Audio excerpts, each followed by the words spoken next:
বন্ধুরা, জাতীয় পার্টিকে নিয়ে ভয়ে আছে ডক্টর ইউনূস সরকার। আর ডক্টর ইউনূস সরকারের ভয় মানেই এনসিপি এবং জামায়াতের ভয়। মূলত পক্ষে কি কারণে জাতীয় পার্টিকে নিয়ে এত ভয়, আসুন একটু আমরা পর্যালোচনা করি। বর্তমানে ইউনূস সরকার জাতীয় পার্টিকে সকল প্রকার বৈঠক, দেশের রাজনীতি, মিডিয়া কভারেজ সবকিছু থেকে তাদেরকে বাইরে রাখছে। এর একটা কারণ আছে। কারণটা হচ্ছে তারা মনে করছে জাতীয় পার্টিকে যদি স্পেস দেওয়া হয়, সেক্ষেত্রে জাতীয় পার্টি অনেকটা ভালো একটু অবস্থান করবে আগামী নির্বাচনে। এমনকি তারা সরকার গঠন করতে পারে, অথবা তারা প্রধান বিরোধী দল হাড্ডাহাড্ডি লড়াইয়ের মাধ্যমে হতে পারে।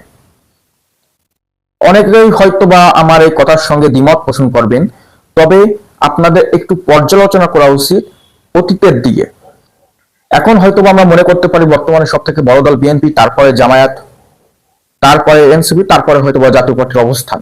কিন্তু আপনারা যদি অতীত ইতিহাস দেখেন, সেক্ষেত্রে যদি আমরা 1996 সালে যাই, সেক্ষেত্রে আপনারা দেখবেন বাংলাদেশ জামায়াত ইসলামী মাত্র 3টি আসন পেয়েছিল। মাত্র 3টি আসন পেয়েছিল বাংলাদেশ জামায়াত ইসলামী, এবং জাতীয় পার্টি পেয়েছিল 35টা আসন। তখন কিন্তু তারা সকলেই যার যার মতো নিজস্ব স্বতন্ত্র জায়গা থেকে নির্বাচন করেছিল।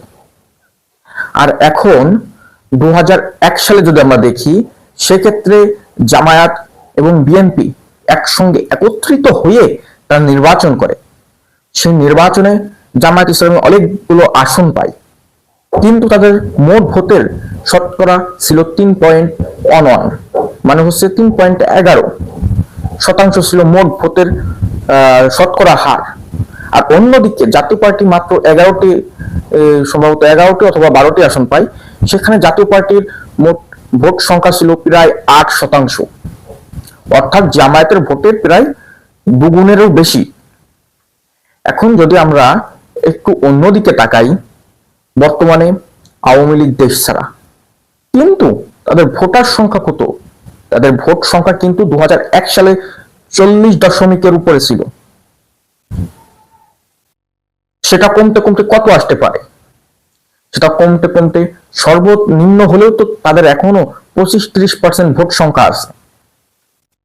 এই সকল ভোটাররা তো ভোট কেন্দ্রে যাবে। জাতীয় পার্টি যদি স্পেস পায়, বাংলাদেশের রাজনীতির ভোট কিন্তু দুদিকে, স্বাধীনতার সপক্ষে শক্তি, স্বাধীনতার বিপক্ষে শক্তি।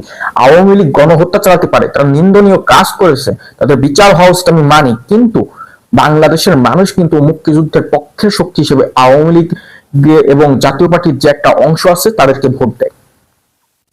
এক্ষেত্রে যদি জাতীয় পার্টি নির্বাচনে অংশগ্রহণ করে, সেক্ষেত্রে কিন্তু এই সকল শিশু বা নাবালক যে পার্টি আছে এনসিপি, এদের কিন্তু কোনো গোনা থাকবে না।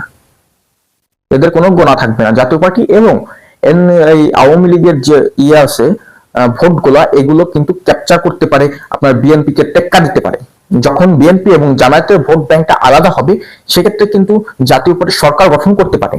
এজন্য ডক্টর ইউনূস বিতর সংস্থ হয়ে জাতীয় পার্টিকে ভাঙার জন্য তার কিছু এজেন্ট নিয়োগ দিয়েছে। এই এজেন্টরা কারা?